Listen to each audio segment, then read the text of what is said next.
It's easy to tell when someone's not paying attention, but it can be surprisingly tricky to know what truly excellent listening looks like.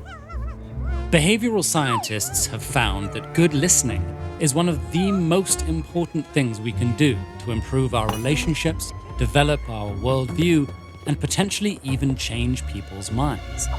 So what can we do to become better listeners? At its core, listening in a one-on-one conversation is about taking an interest in another person and making them feel understood.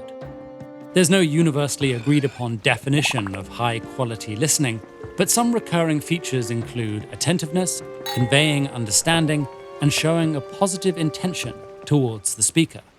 This doesn't mean you can simply go through the motions. Researchers have found that merely smiling and nodding at set intervals doesn't quite work.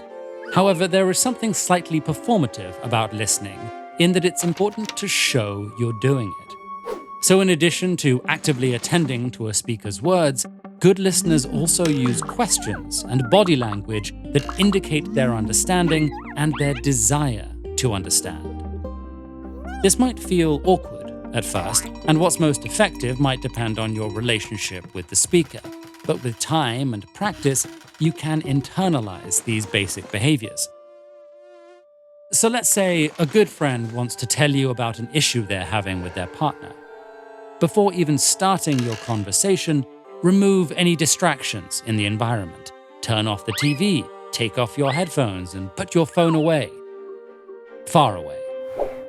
One study showed that even the visible presence of a phone made conversations feel less intimate and fulfilling to those involved. Once the conversation begins, one of the most important things you can do is also the most obvious. Try not to interrupt. This doesn't mean you need to stay completely silent, but if you do interject, look for natural pauses to ask open-ended questions that benefit the speaker, not just your curiosity. Questions like, "What happened next?" or "How did that make you feel?" Confirm that you're following the story while also helping the speaker dive deeper into their own thoughts. Another great way to show your understanding is by summarizing what you just heard and asking if you've missed anything. Summaries like these show the speaker that you're truly trying to understand them, rather than just waiting for your turn to talk.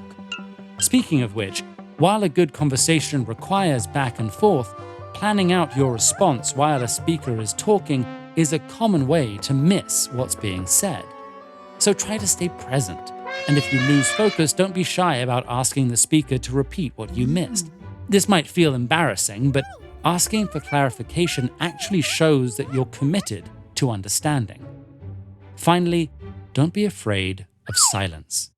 It's okay to ask for a moment to formulate your response, and taking a beat to think can help speakers reflect on their speech as well. These might seem like small changes, but together they make a big difference. And when people feel heard, they report more satisfaction, trust, and connection in their relationships. In the workplace, employees who feel heard generally experience less burnout and perceive the managers who listen to them more favorably. Unfortunately, while it might be easy to listen to some people, it can be hard to muster all this focus and attention if you disagree with or dislike the speaker. But these situations might actually benefit most from your efforts to listen openly.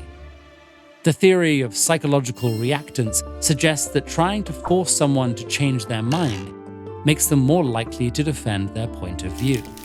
However, recent studies suggest that high-quality listening fosters open-mindedness by creating a non-judgmental and psychologically safe environment. Of course, truly open-minded listening isn't about changing people's minds.